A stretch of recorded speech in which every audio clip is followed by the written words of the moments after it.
13 jours, 13 nuits. Le courage, une vertu éthique.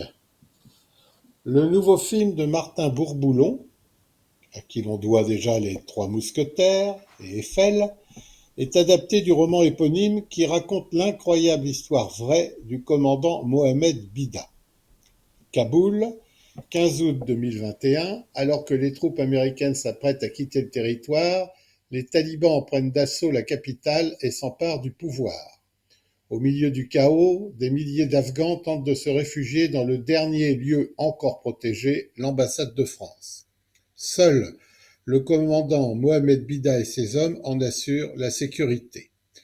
Pris au piège, il décide de négocier avec les talibans pour organiser un convoi de la dernière chance avec l'aide d'Eva, une jeune humanitaire franco-afghane. Commence alors une course contre la montre pour évacuer les réfugiés jusqu'à l'aéroport et fuir l'enfer de Kaboul avant qu'il ne soit trop tard. 112 minutes dont, pour peu qu'on suive un peu l'actualité, on connaît l'issue. Et pourtant, ce thriller est haletant, passionnant et somptueusement réalisé. La force de cette histoire d'exfiltration et la puissance du récit humain saisissent immédiatement.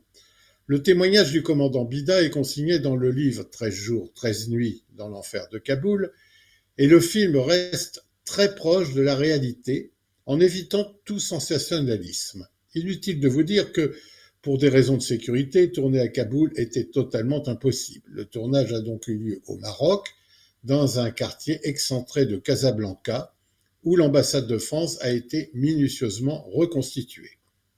Plutôt que de recourir à des effets de mise en scène spectaculaires, le cinéaste a opté pour une caméra discrète, fluide et lente, qui, comme on dit, filme à contre-temps pour mieux traduire la tension intérieure des personnages.